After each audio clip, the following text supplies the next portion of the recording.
जो 18 दोष भगवान ने बताए हैं और जो 18 दोषों से मुक्त होते हैं, ऐसे भगवान ने ही 18 दोषों को बताया है।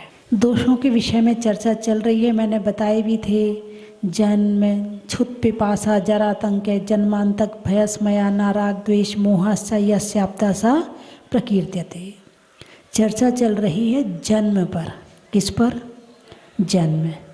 जन्म दोष है या गुण है? अरे बोलिए ना, जन्म दोष है या गुण है? आप कंफ्यूज हैं। दोष है तो फिर जन्मदिन क्यों मनाते हैं, है ना? हाँ, कितनी खुशी से मनाते हैं।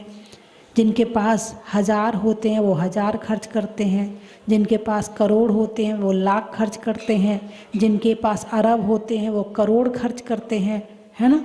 जन्मदिन मनाने में कितना पैसा खर्च है। दोष कैसे हो सकता है? जन्म दोष है। क्या है? दोष है। क्यों है? क्योंकि ये जन्म मरण कहाँ होता है? संसार में। जन्म मरण कहाँ होता है? संसार में। जहाँ संसार है वहाँ जन्म मरण है, और जहाँ मोक्ष है वहाँ जन्म मरण से मुक्ति है। अभी मैंने एक दिन प्रवचन में बताया भी था।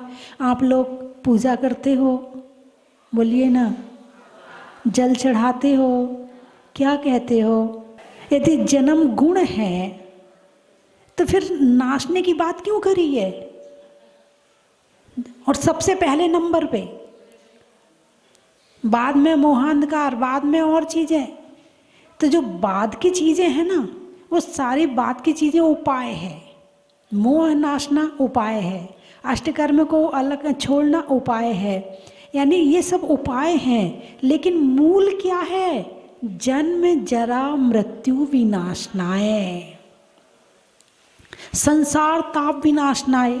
जब जन्म ही नहीं होगा तो संसार कहाँ से रहेगा? हैं? अक्षय पद प्राप्त आए। जब जन्म का नाश हो गया तो अक्षय पद की प्राप्ति अपने आप ही हो जाएगी। काम बाण विध्वंसनाए। जब जन्म ही नहीं है तो ये काम कहाँ से परेशान करेगा? मोहांधकार विनाशनाय। जन्म का नाश कैसे होगा? मोह का नाश करने से होगा। अष्टकर्म दहनाए। अष्टकर्म का नाश करना है तो क्या करना पड़ेगा? वही मोहांधकार विनाशनाय, इसको बीच में रख दिया। मोक्ष का फल चाहिए तो क्या करना पड़ेगा? बादाम चढ़ानी पड़ेगी। अरे बोलिए ना, बादाम चढ़ाने से मोक्ष मिलता है ना? कब से बादाम चढ़ा रहे आप? चलो अच्छा, श्रीफल चढ़ा देते हैं। वो नारियल होता ना जो, उसको हर रोज चढ़ा दिया करो तो मोक्ष मिल जाएगा। नहीं मिलेगा। ओह, फिर तो आपने इतने दिन क्या किया? फिर आपने इतने दिन से पूजा कर रहे हैं तो इतने दिन क्या किया फिर आपने? मोक्ष फल प्राप्त है, फलम निर्पामति स्वाहा। इतनी मेहनत से पैसा कमाया और उस पैसे को मैं श्रीफल में लगाया, और वो आप कह रहे कुछ नहीं हुआ। ये जो 8 चीज़ें हैं ना, ये हमें स्मरण दिलाने के लिए है कि 24 घंटे जो तुम्हें काम करना है ना, उस समय इनको याद रखना कि तुम्हारा लक्ष्य क्या है, तुम्हारी मंजिल क्या है। ऐसा काम करो कि तुम्हारा हर कदम मंजिल की तरफ जाए। पूजा आपने 1 घंटा करी है, लेकिन वो 1 घंटा आपको 23 घंटे चलाने हैं। वो इसलिए है, ऐसे नहीं कि पूजा करी और घर जाके अपने बस भूल गए। ऐसे तो करते हैं, करते तो ऐसे ही है, लेकिन लक्ष्य क्या है पूजा करने का? यदि पूजा करने का लक्ष्य पूजा करना होता, सुनना ध्यान से और समझना, पूजा करने का लक्ष्य पूजा करना होता तो फिर तो साधुओं को भी करवानी चाहिए थी। और साधु तो श्रावक, यदि साधु पूजा करे तो और बढ़िया बढ़िया सामग्री लाके देगा। चांदी का नारियल ले आएगा, अरे महाराज को चढ़ाना है, हमारे आचार्य परमेष्ठी न पूजा कर रहे हैं तो पूजा में वो श्रीफल चढ़ाएंगे। अब ये सामान्य श्रीफल थोड़ी देंगे, तो हम चांदी का श्रीफल चढ़वाएंगे उनसे। पूजा करना बहुत अच्छी बात है, तो पूजा करने में कोई और बड़ा सेठ होगा तो वो सोने का श्रीफल ले आएगा, और बड़ा सेठ होगा तो वो हीरा का श्रीफल ले आएगा। अरे बोलिए ना, लक्ष्य क्या है? पूजा करने का उद्देश्य क्या है? पूजा करने का उद्देश्य है भगवान हम सुखी रहें, हमारा घर सुखी रहे, भगवान हम आपकी रोज़ पूजा करते हैं। कोई रोज़ पूजा करे और उसके घर में विपत्ति आ जाए, क्या होता है पूजा करने से? कुछ नहीं होता है। देखते होते हैं इतने पूजा करने वालों के साथ क्या हो रहा है। हम तो आज से पूजा करेंगे ही नहीं। बोलिए, ऐसे ऐसे भाव कई बार आते हैं कि नहीं आते हैं? अरे बोलिए ना, आते हैं ना। आपने पूजा तो करी, लेकिन पूजा क्यों करी ये पता ही नहीं है। कोई कोई कहता है पूजा करना चाहिए, भगवान खुश रहते हैं, और भगवान खुश रहेंगे तो तुम भी खुश रहोगे, भगवान को खुश कर लो। बोलिए ना, कुछ लोग भगवान को खुश करने के लिए पूजा करते हैं, है ना। कुछ लोग घर को सुखी करने के लिए पूजा करते हैं। कुछ लोग जो है कि बस सब लोग कर रहे हैं, अब हम नहीं करेंगे तो अच्छा नहीं लगेगा, है ना, चले इसलिए पूजा कर लेते हैं। पूजा करने के उद्देश्य कितने सारे हो गए, लेकिन इन सब उद्देश्यों में ऐसा कौन सा उद्देश्य है जो सही है? पूजा करना गलत नहीं है, आप ध्यान से सुनना, लेकिन पूजा का उद्देश्य क्या है आपका? पहला उद्देश्य है जन्म जरा मृत्यु विनाशनाय। पहला उद्देश्य क्या है? जन्म जरा मृत्यु विनाशनाय। अब पूजा का उद्देश्य, पहला उद्देश्य जन्म है, दूसरा उद्देश्य जरा, और तीसरा उद्देश्य मृत्यु। 3 उद्देश्य तो शुरू के हो गए। अब पहला उद्देश्य के लिए हमने भगवान को जल चढ़ाया, लेकिन आज तक जल चढ़ाने में कभी ये मन में विचार आया कि हे भगवान कब तक जन्म लेते रहेंगे, कब तक ये जन्म मरण करते रहेंगे? बस वास्तव में प्रभु ऐसा हो जाए कि ये जन्म मरण का नाश हो जाए। कभी ऐसी भावना पैदा हुई? यदि हुई है तो समझना आप लक्ष्य पर चल रहे हैं, और नहीं तो भाई हमारा तो नियम है, हम 25 साल से रोज पूजा करते हैं, 25 साल हो गए पूजा करते हुए हैं। एक बच्चा स्कूल जाता है और 25 साल से स्कूल जा रहा है और एक ही किताब पढ़ रहा है, और उस किताब में एक ही चीज़ लिखी हुई है, और वो आज तक उसको याद भी नहीं हुई, केवल पढ़ता है और आ जाता है, उसके आगे का पाठ उसको पता ही नहीं है। आप क्या कहोगे? तूने पैसा बेकार कर दिया, इसलिए तुझे स्कूल भेजते हैं, सारी जिंदगी एक ही क्लास में बैठा रहेगा, आगे नहीं बढ़ेगा क्या? अरे बोलिए ना, कहोगे कि नहीं कहोगे? कहोगे ना। तो कुछ लोग कहेंगे अच्छा हुआ आज तक हमने पूजा ही नहीं करी, ये सारे बेकार हैं जितने पूजा करने वाले हैं। नहीं, ये बेकार नहीं है। एक होती है द्रव्य पूजा और एक होती है भाव पूजा। कम से कम कुछ नहीं हुआ तुम्हारी पूजा से, तो जो तुमने द्रव्य पूजा की है उसके माध्यम से ग्रहों की शांति तो हो गई। जो ग्रह तुम पे हावी होने वाले थे, जो ग्रह तुम्हें परेशान करने वाले थे, उन ग्रहों की शांति उस द्रव्य के चढ़ाने से उतना तो हुआ, लेकिन जो वास्तविक भाव में उद्देश्य आना चाहिए था वो उद्देश्य पूरा नहीं हुआ। तो आप ये मत सोचना कि अच्छा हुआ हम अभी तक तो पूजा करते ही नहीं थे। नहीं, पूजा करना चाहिए, कम से कम संस्कार हाथों में है तो सही। यदि तुम्हारे पास में दीपक है, तेल है, बाती है, तो ज्योति मिलने की संभावना है। क्या? दीपक है, तेल है, बाती है, तो ज्योति मिलने की संभावना है। दीपक तेल बाती है ही नहीं है तो ज्योति किसमें लोगे? ऐसे ही आप यदि आज तक द्रव्य पूजा कर रहे हैं तो कम से कम कर तो रहे हैं, द्रव्य है तो सही, बस भाव ही तो डालना है। कभी ऐसा प्रवचन सुनने मिलेगा तो भाव आ जाएंगे उसमें, और आपने कभी पूजा करी नहीं है, पूजा करते ही नहीं हो, तो भाव कहाँ से लाओगे? अरे बोलिए ना, हैं? तो जन्म जरा मृत्यु विनाशना है। पहला दोष है जन्म दोष। दोष जानते हो? कुछ सरनेम होते हैं, दोषी होते हैं ना, बैठे तो नहीं है, हाँ बैठे, अरे वाह, दोषी भी बैठे यहाँ। तो आपका सरनेम दोषी क्यों है? बस पहले से चला आ रहा इसलिए है दोषी। दोषी का मतलब दोष किए तो दोषी। हाँ, ये सरनेम अपने आप ही बन जाते हैं। जैसे कोई पाटन का रहने वाला था, वहाँ से निकल के जो बाहर आया सो वो पाटनी। जो अजमेर का रहने वाला था, वहाँ से निकल के आया तो अजमेरा। जो अपने आप को बड़ी जाति का समझता है तो बड़जात्या। और कौन से सरनेम होते हैं? वो गांव, किसी गांव के रहने वाले होंगे इसलिए वो चांदवाड़ हो गए।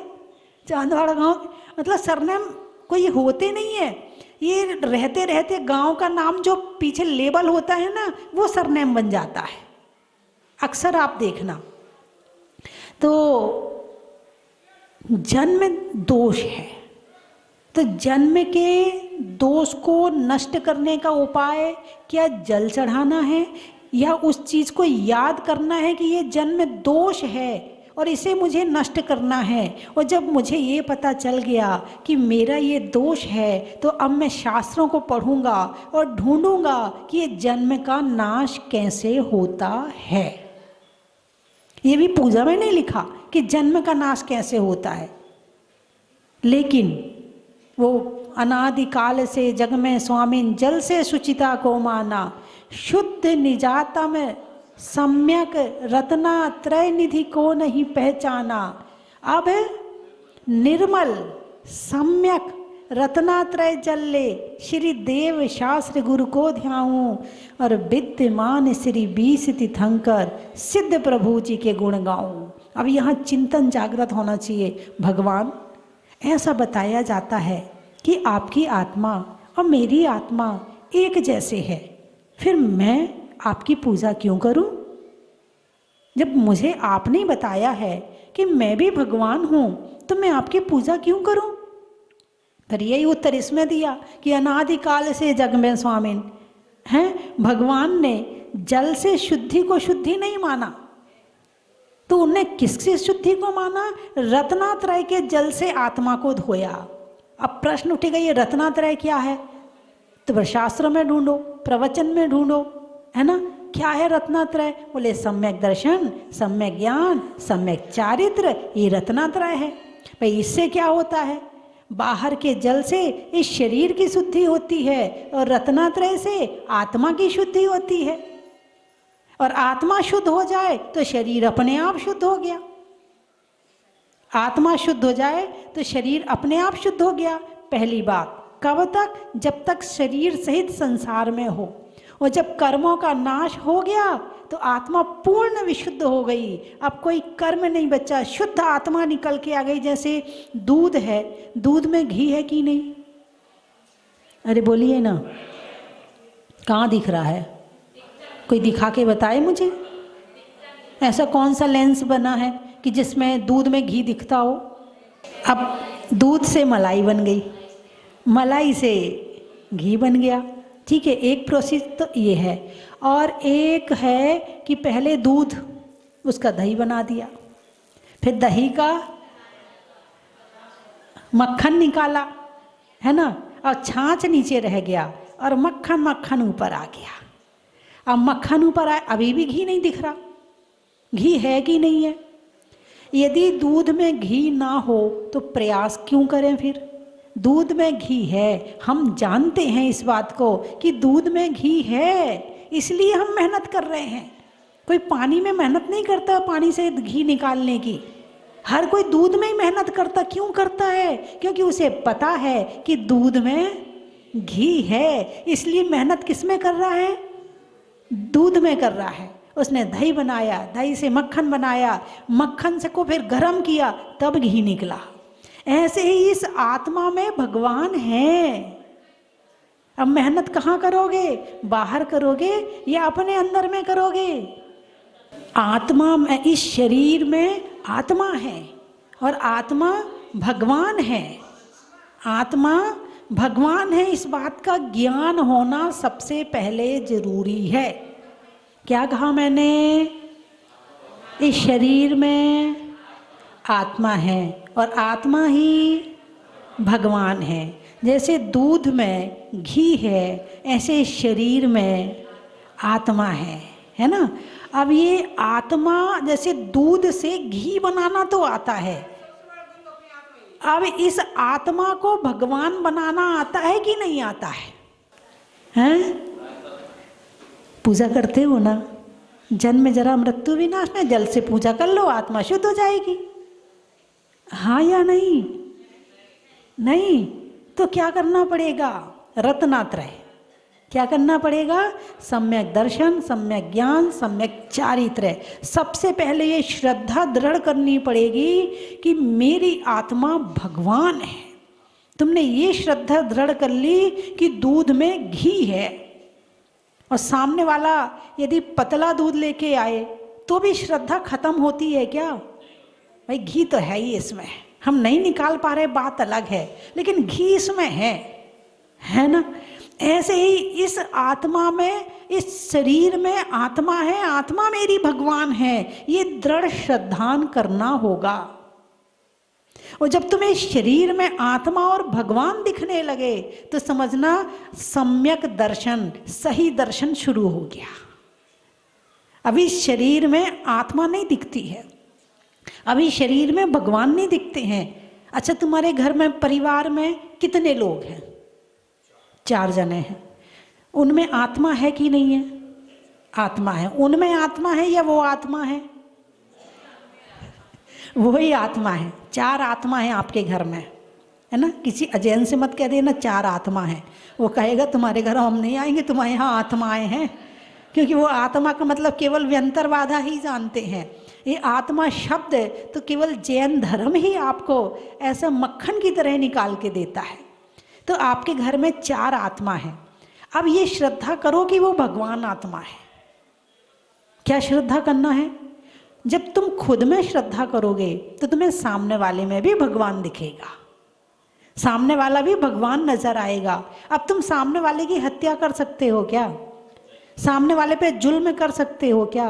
सामने वाले को परेशान कर सकते हो क्या? क्यों नहीं करोगे? क्योंकि आपको ये नजर आ गया है कि इसकी आत्मा भी परमात्मा के समान है। समान है, अभी है नहीं है, समान है ना भाई। दूध में घी है, अभी हमने निकाला नहीं है तो सही। ऐसे इसकी आत्मा में भी परमात्मा है, अभी प्रकट नहीं हुआ है। तो तुम ऐसे परमात्मा को क्या कष्ट दोगे?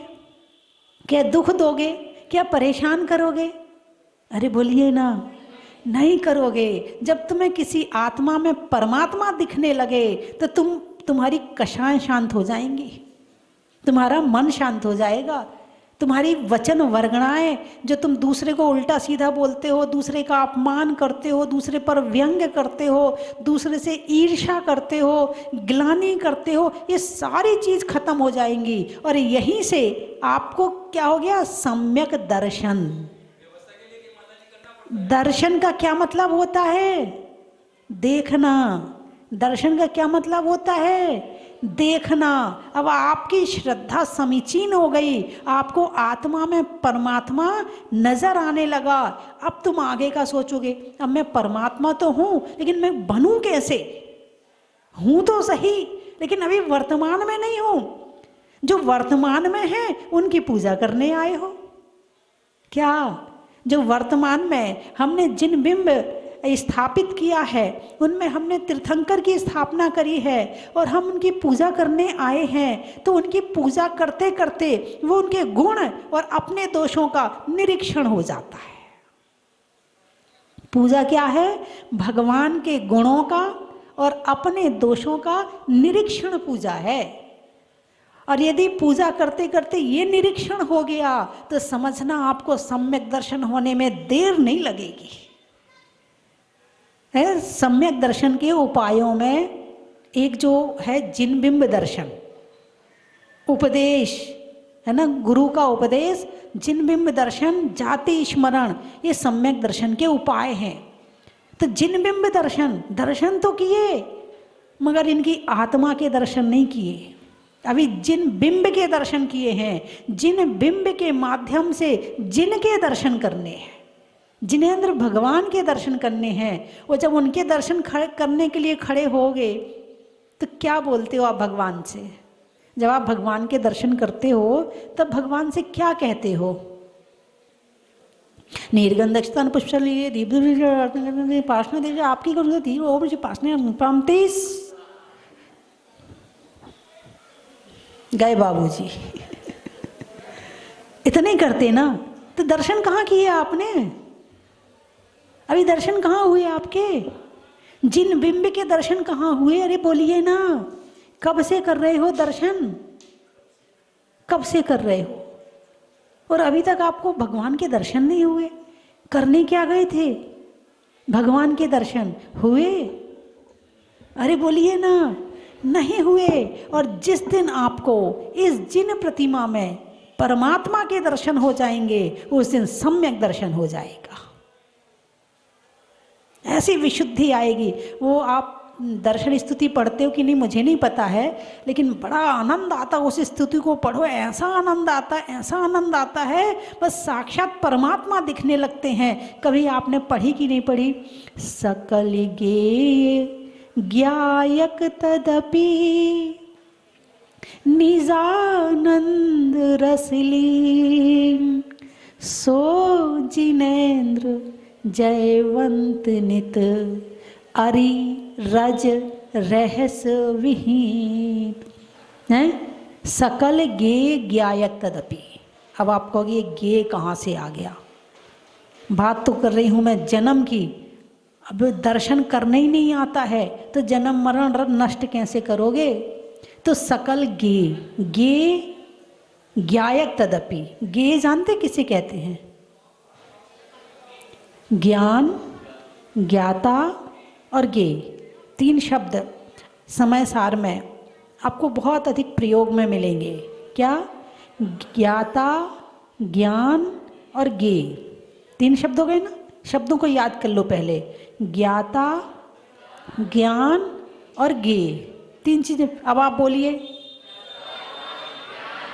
एक बार और बोलिए। गे, ठीक है। ज्ञाता जानने वाला, ज्ञाता जानने वाला। कौन जानता है? आँख जानती है कि कान जानते हैं कि नाक जानता कि जिह्वा? क्या रसों का स्वाद कौन जानता है? जिह्वा। और खुशबू बदबू का स्वाद कौन जानता है? नाक। और रंगों को, दुनिया को देखना कौन जानता है? आँख। और शब्द कौन जानता है? अरे बोलिए ना, कान, है ना। और ठंड आ गई तो ठंड लग रही, वो कौन जानता है? शरीर। गर्मी आ गई तो गर्मी लग रही, वो कौन जानता है? शरीर। एकदम गलत, एकदम गलत, 100% गलत बोल रहे हो। इसीलिए सम्यक दर्शन कैसे होगा? हैं? यदि आंख, नाक, कान जानती है तो मुर्दे को भी जानना चाहिए। वो तो नहीं जानता, उसके पास भी आँख है। और जब किसी की मृत्यु हो जाती है तो कभी कभी आँखें खुली रह जाती हैं, तो क्या वो आपको देख पाता है? मुंह खुला रह जाता किसी किसी का, तो उसके मुंह में जरा मिठाई डालो तो उसको स्वाद आएगा? नहीं आएगा। कान तो है ना, मुर्दे के कान तो है ना, मशीन तो है ना। अरे बोलिए ना, मशीन तो है ना। वो सुन रहा है क्या तुम्हारी बात? नहीं सुन रहा है।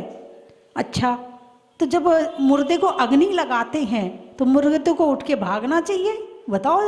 यदि किसी कोई जरा सा टच करे अग्नि को तो हाथ यूं पीछे कर लेता है, क्योंकि जल जाएगा हाथ, हाथ जल जाएगा। अब वो हाथ पड़ा हुआ है चिता पर, जिसको जलने से तुमने जिंदगी भर बचाया, जिसको ठंड से तुमने जिंदगी भर बचाया, अब वो मुर्दा जो है वो चिता पे पड़ा हुआ है और अग्नि में जल रहा है, कुछ नहीं हो रहा है।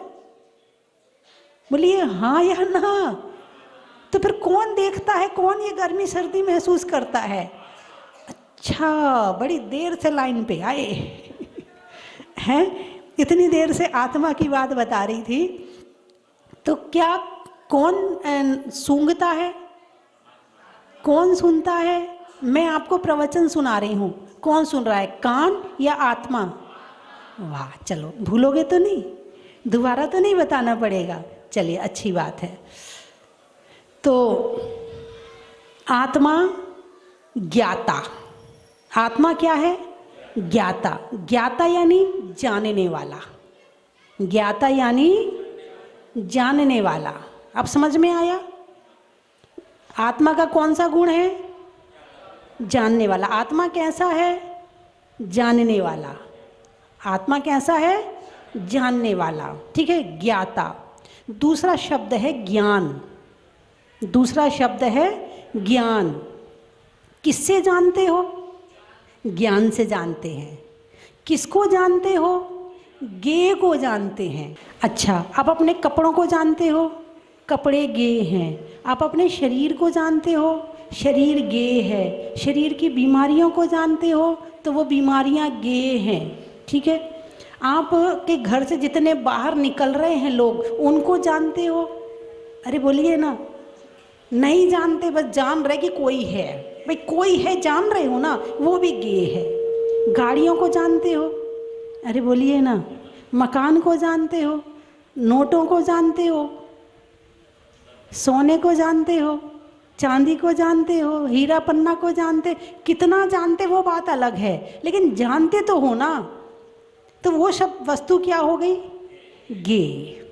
ठीक है, अब जितनी संसार की वस्तुएं हैं और जितना तुमने धन कमाया, जितना तुमने सब कुछ किया है, मेहनत करी है, वो क्या तुमने अपने अंदर रख लिया? अरे बोलिए ना। अपने अंदर रखा है क्या? शरीर के ऊपर ही ऊपर है जो कुछ है। शरीर के बस भोजन ही अंदर जाता है, और ज़्यादा धन आ जाए तो वो भी कम हो जाता है। जब चना होते हैं तब भूख नहीं, और जब भूख होते हैं तब चने नहीं, है ना। तो जितनी वस्तुएं हैं वो सब ज्ञेय हैं। ज्ञेय यानी जानने वाली। जैसे आईना है, आईना, आईना के सामने तुम जाते हो तो तुम कहाँ हो? आईने में। आईना तुम्हें झलका रहा है ना, दिख रहे कि नहीं दिख रहे तुम आईने में? और तुम आईने के सामने से हटे तो चित्र हट गया। ऐसे ही हमारी जो आँख है वो भी आईना है, अंदर शीशा लगा हुआ है। किसी डॉक्टर से पूछना, वो बताएगा आपको। और इतना स्पेशल शीशा लगा है, इतना स्पेशल शीशा लगा है कि आज तक ये वैज्ञानिक उस शीशे को बना नहीं पाए। यदि वो खराब हो जाए तो सब खराब है। इसीलिए अधिकतर जो समझदार लोग होते हैं वो चश्मा तो लगा लेते हैं, ऑपरेशन जल्दी से नहीं करवाते हैं। क्योंकि आँख एक ऐसी चीज़ है कि यदि कान के बिना भी तुम थोड़ा सा कम परेशानी होगी, यदि तुम्हारे और कोई परेशानी हो जाए हाँ तो भी कम आँख के बिना दुनिया अंधेरी हो जाएगी। इसलिए जितने समझदार लोग हैं वे ऑपरेशन कम करवाते हैं, चश्मे से काम चलाते हैं, क्योंकि चश्मा ऊपर से है। जब इससे काम चल रहा है तो आँख को छिड़वाना नहीं है, आँख का ऑपरेशन नहीं करवाना है। और जो करवा लेते हैं वो बाद में कई बार पछताते भी हैं कि यदि नहीं करवाते, चश्मा ही लगा लेते तो। लेकिन तुम किसी डॉक्टर के पास जाओगे, ऑपरेशन करवा लो, सही रहेगा। बिल्कुल, बहुत बढ़िया है। एक हैं बहन जी, उन्होंने ऑपरेशन करवाया। पहले दिन चश्मा तो लगाया, फिर वही थोड़ा सा फैशन तो देखो होता ही है ना। तो बोले, मैं डॉक्टर ने सलाह दी आप ऑपरेशन करवा लो, लेंस डाल देंगे, फिर आपको चश्मा नहीं लगाना पड़ेगा। उनने बात मान ली, बात मान के ऑपरेशन करवा लिया। अब ऑपरेशन करवाया तो वो सामने जो लाइट है उसमें जो किरणें किरणें निकलती हैं, उसकी किरणें उन्हें नजर आने लगी। गर्मी में पेय का, अच्छे काम के श्रेय का, और ज्ञाता ज्ञान ज्ञेय का, बैंक में खाता का, घर में माता का, और हमारी आत्मा में ज्ञाता का, तलवार में म्यान का, करने में ध्यान का, और हमारे आत्मा के ज्ञान का, खिड़की में जाल का, पूछने में हाल का। अभी मैं इसका लंबा बताऊंगी। गर्मी में रुमाल का, शहरों में ताल का, सिर पर बाल का, जन्म समय नाल का, मृत्यु समय काल का, नहीं होने में बेहाल का, होने में निहाल का, नाम के साथ में लाल का, और आने वालों में भोपाल का। त्रियंचों में बिल्ली का, सामान रखने में झिल्ली का, और आने वालों में दिल्ली का। रात्रि में शशि का, कप में बसी का, और आने वालों में झांसी का। खेत में खाद का, भोजन में सलाद का, और आने वालों में अहमदाबाद का। प्रभु की मूरत का, मनुष्यों की ज़रूरत का, और आने वालों में सूरत का। और कहाँ से आए? ग्वालियर। सुनने में ईयर का, छोड़ने में बियर का, और आने वालों में ग्वालियर का। मुड़ासा। छोड़ने में आशा का, नहीं होने में निराशा का, और आने वालों में मुड़ासा का। नहीं करने में गड़बड़ का, और बुढ़ापे में बड़बड़ का, और आने वालों में चित्तौड़गढ़ का। रंगों में हरा का, सतियों में अनंग सरा का, और आने वालों में आगरा का। बच्चों के लिए माँ की गोद का, होने में बोध का, और आने वालों में तलौद का। लिखने में खत का, मकान की छत का, और आने वालों में भारत का।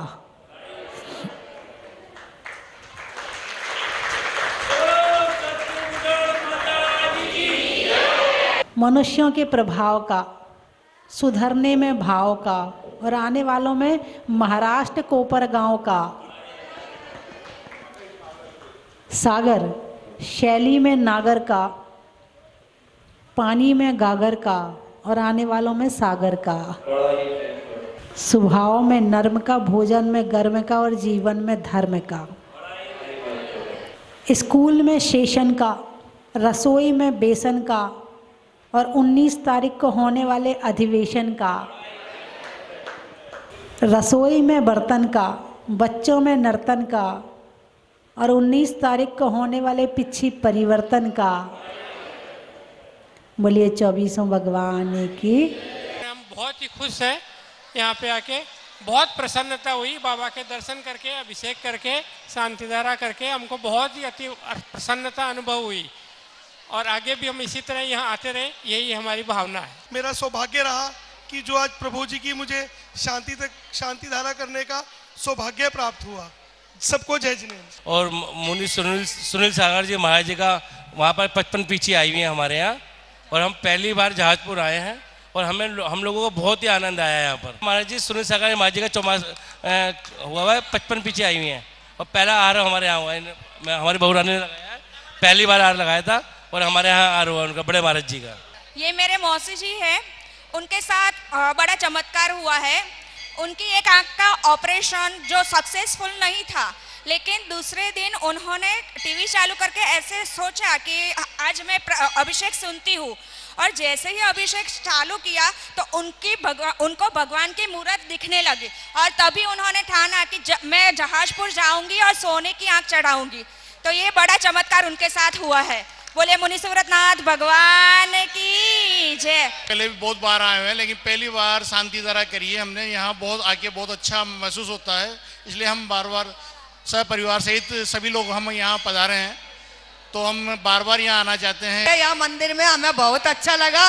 पहले आए थे तो हम शांतिधारा कर गए थे, अब हमको बहुत अच्छा लगा। आज हमने कलश करे और शांतिधारा करी, और मुनि सुव्रत भगवान की जय। आज जहाजपुर में अभिषेक शांतिधारा किया। आज हमारा 10वीं या 11वीं बार जहाजपुर आना हुआ है। ऐसे ही बाबा हमें बुलाते रहें और उनकी कृपा सब पे बरसते रहे, यही हमारी भावना है। पूज्य माता जी जो वर्तमान में शौनागिर सिद्ध क्षेत्र में विराजमान है, वहाँ पर पूज्य माता जी ने सहस्कूट चैत्यालय एवं सिंहरथ मंदिर का निर्माण का शिलान्यास कराया है। और पूज्य माता जी ने जो वर्तमान आज मुनि सुव्रतनाथ भगवान का मंदिर स्वस्तिधाम बनाया है, ऐसा मंदिर विश्व में अद्वितीय एवं प्रथम है। ऐसा लगता कि फिर कभी हर बार जब तक हमारा जन्म रहे हर बार बार यहीं आता रहे और पूज्य स्वस्ति भूषण माता जी का सानिध्य हम सभी को और पूज्य शुल्का ध्वज जी का सानिध्य मिलता रहे और उनका आशीर्वाद निरंतर हमारे ऊपर बना रहे।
कंचन की थाल को सजाओ रे आज, रत्नों की थाल को भर लाओ रे आज।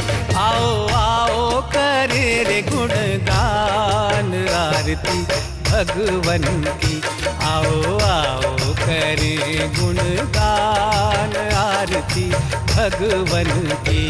आओ आओ करे रे गुणगान आरती भगवन की।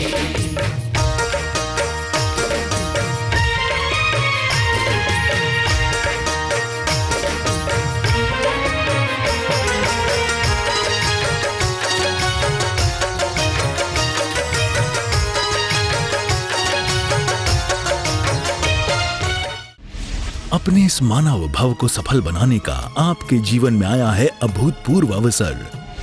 स्वस्ति धाम प्रणेत्री परम विदुषी लेखिका भारत गौरव आर्यका श्री स्वस्ति भूषण माता जी की पावन प्रेरणा एवं मंगल आशीर्वाद से मध्य प्रदेश की धन्य धरा पर स्थित सिद्ध क्षेत्र सोनागिर के पवित्र पर्वत पर बन रहा है भव्याति भव्य सहस्त्रकूट जिनालय। आप अपने व अपनों के नाम से एक प्रतिमा अथवा एक से अधिक प्रतिमाएं विराजमान कर सहस्त्र पुण्य के भागीदार बने। एक प्रतिमा की न्यौछावर राशि 1,11,000 रुपए मात्र। अपनी स्वीकृति प्रदान करने हेतु दिए गए नंबरों पर शीघ्र संपर्क करें।